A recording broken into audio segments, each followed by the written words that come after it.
अस्सलाम वालेकुम, कैसे हैं आप सब। मैं हूं महविश और आप देख रही हैं टेस्ट ऑफ लाइफ।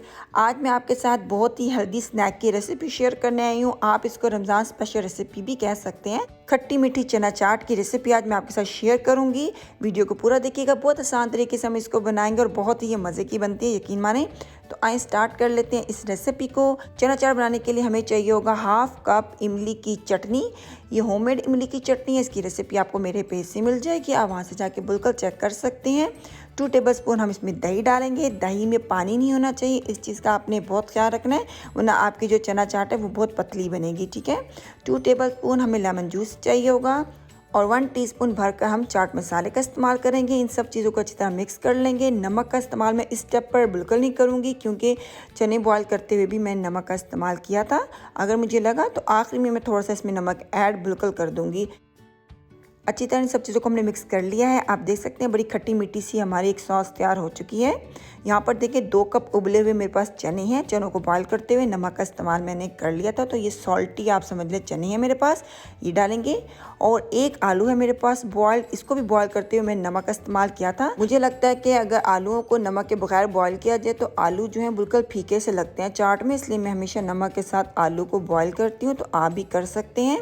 यहाँ पर देखिए 1 प्याज है मेरे पास, इसको फाइन चॉप किया हुआ है मैंने। और 1 हम टमाटर का इस्तेमाल करेंगे। टमाटर के जो अंदर सीड होते हैं वो आपने निकाल लेने हैं, वरना वो चना चाट में जाके पानी छोड़ सकते हैं। फ्रेश धनिया का इस्तेमाल करेंगे थोड़ा सा, और हरी मिर्च डालेंगे। हरी मिर्च अपने हिसाब से आप कम और ज़्यादा बिल्कुल कर सकते हैं।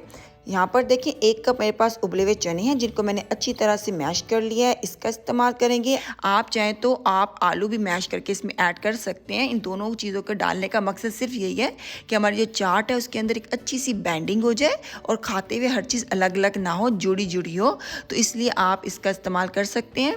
तो ये बहुत मज़े के लगते हैं, ज़रूर आप इसको डालिएगा। अब हर चीज़ को अच्छी तरह हम मिक्स कर लेंगे। आप देख सकते हैं सब चीज़ों को हमने अच्छी तरह मिक्स कर लिया है। इस स्टेप पे हमारी चना चाट बिल्कुल तैयार है। और आप देख सकते हैं कितनी मज़े की जूसी सी हमारी चना चाट तैयार हुई है, क्योंकि इसके अंदर हमने उबले हुए चनों को मैश करके थोड़ा सा ऐड किया था, तो उसकी वजह से बहुत अच्छी इसके अंदर बैंडिंग आई है और बहुत जूसी ये चना चाट हमारी तैयार हो गई है, बिल्कुल बाज़ारी स्टाइल की। एक बहुत इंपॉर्टेंट बात और आपकी आसानी के लिए बताती चलूँ कि जो सॉस हमने इसमें तैयार की थी, खट्टी मीठी सॉस, वो आप बनाकर पहले रख सकते हैं और बाकी चीज़ें भी काट कर आप फ्रिज में रख लें।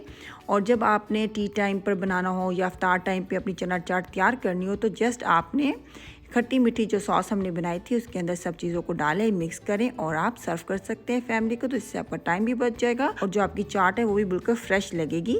अगर आप ये चीज़ें सब मिक्स करके पहले से रख देंगे तो आपने जो सब्जियां डाली हैं अपनी चना चाट में वो पानी छोड़ देंगी और आपकी चना चाट ज़रा पतली बनेगी।